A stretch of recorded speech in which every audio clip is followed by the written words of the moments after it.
The member for Bowman. Madam Deputy Speaker, there's no agreement so far, no disagreement about the need for a fiscal stimulus package, no matter how hard you've worked on the other side to confect any disagreement. As observers have noted today, it's been important to have something that is swift and substantial, forward-loaded, and also, of course, one that targets the weaker areas of the economy.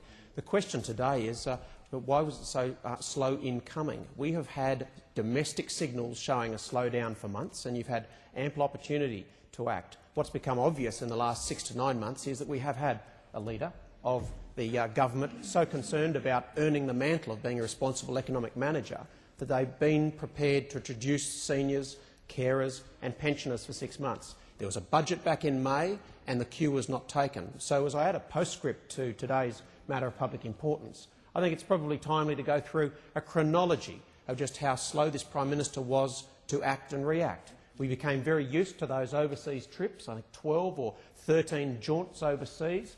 Didn't give him any forewarning of this, and the most frightening image of all was of the Treasurer wandering through at his G20 meeting last week, the New York Stock Exchange. It was like shopping centre video of a lost child. No one wanted to talk to him, no one wanted to look at him, he didn't know where to go, he was just looking for a focus group or perhaps an economic advisor to give him a cue on what to say next. Well, let's go through the chronology, because I tell you what, if we're going to have the greatest moral hazard of our generation being global warming, it's been referred to before, we've got an obesity epidemic and we've got a binge drinking epidemic and we've got all of these great challenges, my goodness me, you've been crying wolf for 9 months and along comes a real one. Is there any surprise that the Australian people are not asking a few questions? What do you know?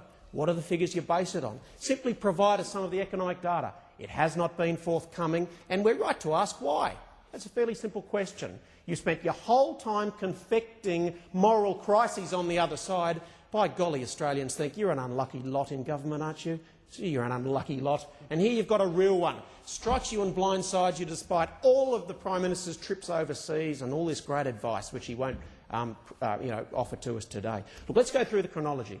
There was a budget and there was a budget response in May, and there was an opportunity to take some pressure off those who need it most. There was an opportunity to target some assistance to those who need it most, and it was passed over. And then 2 days later in the budget response, a $30 a week rise for pensioners was lampooned by the government. And now all of a sudden it makes complete sense just months later. Then what came in September was an observation by the Prime Minister that conditions were softer and we were facing tougher economic times. I mean, that was only 4 weeks ago. And then when it finally looked like interest rates were going to come down and you had an opposition leader who proposed that it should be more than 25 basis points, wasn't that reckless? Weren't we all aghast on the other side of this chamber when someone would actually suggest you might actually reduce interest rates by more than 25 basis points? You lot over in government, you were trepid and nervous and you didn't know where to go next, and you watched on while the RBA, and they goaded the RBA into raising interest rates, and they didn't know when they were going to come down. And sure enough, there's a 100 basis point drop, and what happens over in the government side of this chamber? Well, the government suddenly starts protecting banks and saying there's no need to pass on 100 basis points. I mean, the other side of this chamber has spent a generation on the Labor side of politics bagging big banks, but suddenly, when this side came up with the idea that you might have full pass-through of an interest rate cut, it was sacrilege. Now let's note that that 20 basis point pass-on that was being requested represents probably $2.9 billion out of $23.5 billion of bank profit in the last 12 months. I mean, that's barely 10%. Now, that was hardly going to bring down the banking sector, and at the same time the government tells us, Madam Deputy Speaker, that they were working on a bank guarantee. So the banks were going to be safe. How hard would it be to pass on the other 20 basis points?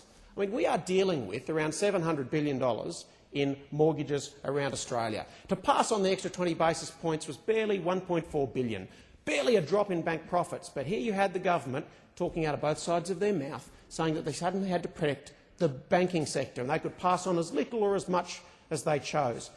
Hey, that's a chronology. And that's why today there's a certain amount of scepticism when this government gets blindsided by the events from overseas. What are people asking for?